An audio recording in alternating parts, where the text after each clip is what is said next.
Liz Claiborne perfume scent, which she loved. And I forgot to ask, how did that go? It went well. Well, we'll just leave it at that. All right, folks, can you please welcome James Gordon to the stage?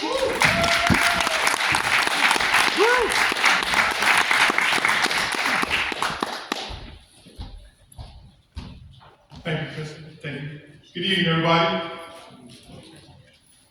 Oh, we got to do better. I'm sorry. I'm from Gotham City, known as Chicago. We got to do better than that. Good evening, everybody. You have me a little nervous. It's Glen Home. Oh, this is Glencoe? I know this is Glencoe. I'm from Gotham City. I get it. I've been some of everywhere in Illinois. I've never been here. Well, thank you. Thank you very kindly. I love this place. This decor is magnificent. You ready? Let's do it. So, you probably guessed by now I'm black. You might have got thrown off, the lighting might have thrown you, or whatever, but I'm just going to confess to let you know that I am black. In all of my life, in this blackness, I've seen everything black. Black president, black mayor, black governor, black coaches, black. But as of 2016, I've never seen a black Santa. And I live deep on the south side of Chicago, and never, not at all. So it was shocking to me when my friend Angel Simmons said, "Hey, James, would you play Santa?" And I literally spit out my Coke Zero, like, what?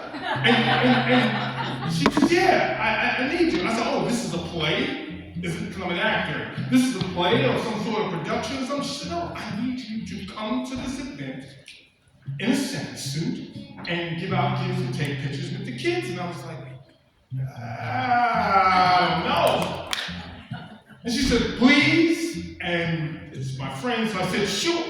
And she said, "Thank you so much." And I can't believe it. As soon as I hung up the phone, I was trying to figure out a way to weasel out of the yes I had told her, because I couldn't play Santa. I mean, first of all, I'm black. Santa's never been black. Not in cartoons, not in comic books, anything. Second of all, I'm black. I tell my mom, the greatest woman I've ever known, I tell my mom, "I'm going to play Santa on December 10th. And she says, "Oh, really?" I said, "Yes." And she said, "That's pretty good. Here, you need to see this." And she pulls out a Chicago Sun-Times, and she shows me a gentleman whose name escapes me. He's playing Santa. He's the first Santa ever at the Mall of America. And so I was like, oh, the pressure's off. I won't be the first. Maybe. The appointed day comes, and the suit is this giant suit. And as you can see, I'm muscular. So, I had to do that because I'm people waiting. Don't mind me. The suit is giant, so it got padding and everything, and it feels like 130 degrees underneath the suit. And I'm like, oh my God, I'm freaking out. And the guy, Henry, who was supposed to play Santa, who I was subbing for, shows up and he's there. And I'm like, oh, I'm saved, and I'm getting ready to start peeling stuff off, and Angel's like, "What are you doing?" And I'm like, "Well, Henry's here." She's like, no, he's just going to show up and show support. I said, that doesn't make any sense. If he's supposed to play Santa, why isn't he playing Santa instead of me? And Henry comes over, he says, "Thank you so much for stepping in. The kids are going to love it." And part of my trepidation was I was going to scare the kids. Maybe they hadn't seen a Santa that looks like me or whatever they want to do, any number of things. It was just terrifying.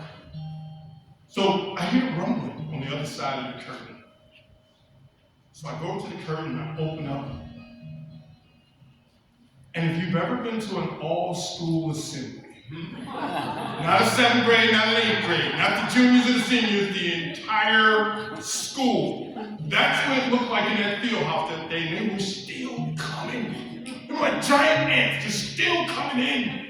And somebody yells out, "Hey, there's Santa!" And the entire, like I shot the winning 3-point shot or something, the entire auditorium goes up, "Oh, oh," and these kids come running towards the stage. And I'm like, "Oh!" And I'm looking, I close the curtains back.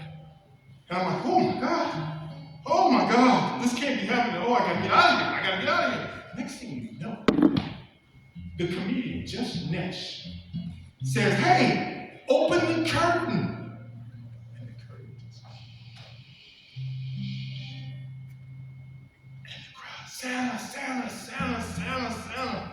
And Just Nesh waves me up, hugs me. You ready, Santa? And I'm like, ho, ho, ho. And I don't know where that came from, because never in my life have I ever said ho, ho, ho. But I reached down and pulled it out, and I sat down in my chair, and it started. And these kids started coming, and they told me what they wanted and whatever. I handed out gifts, I took pictures.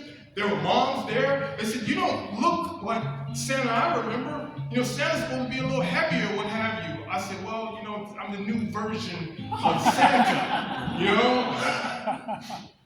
One mom even said, hey, she gave me her number. She said, hey, when you're done delivering gifts, why don't you give me a call? I did. I did.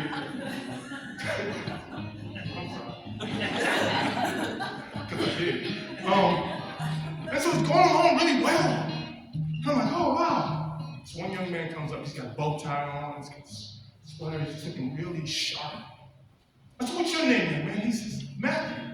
I said, oh, Matthew, come on. He said, he said, how you doing, Santa? I said, I'm excellent. How are you? He said, I'm great. And he tells me he wants a PlayStation and some cartridges and already. And he's getting ready to get up and he said, hey, Santa. I said, yeah.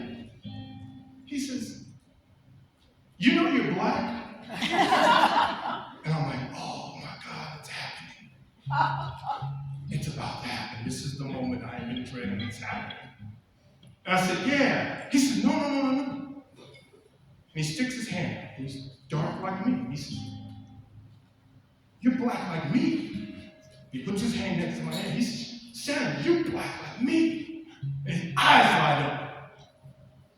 And I said, yeah. And he smiles and he says, hey, Santa, when I grow up, can I be Santa too? And I said, Matthew, if you put your mind to it and put the work behind it, you can be whatever you want to be. And inexplicably, he hugs me and says, I love you, Santa. I love you too, Matthew. He says, thank you. And he gets off, and he takes about 5 steps, and he turns around, runs back, and he hugs me again. He said, I love you, Santa. Thank you. I said, I love you too. And I needed a moment. Because sometimes in our lives, as you all know, there's a moment that overwhelms us. It touches our emotions and evokes and I needed a moment. I needed to step away and gather myself because I didn't expect it. I was expecting the worst. And I'm an optimistic, happy-go-lucky dude.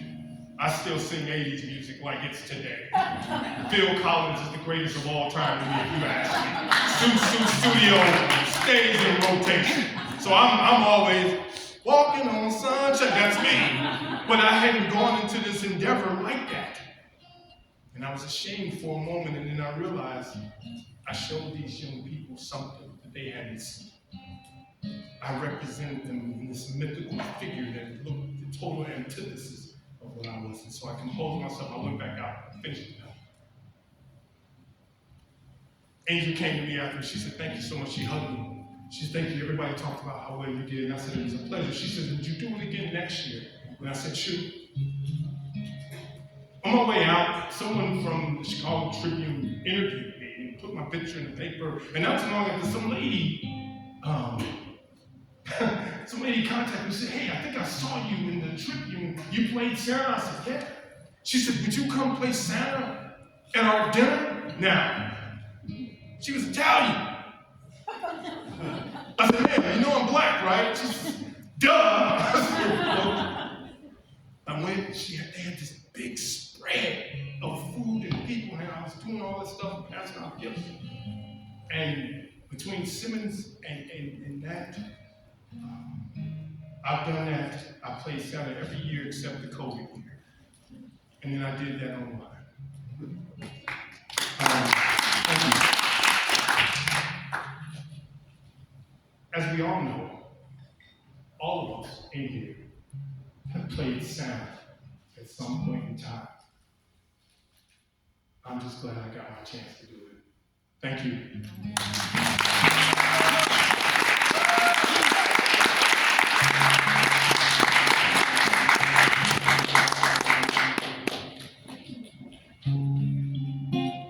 Chestnuts roasting on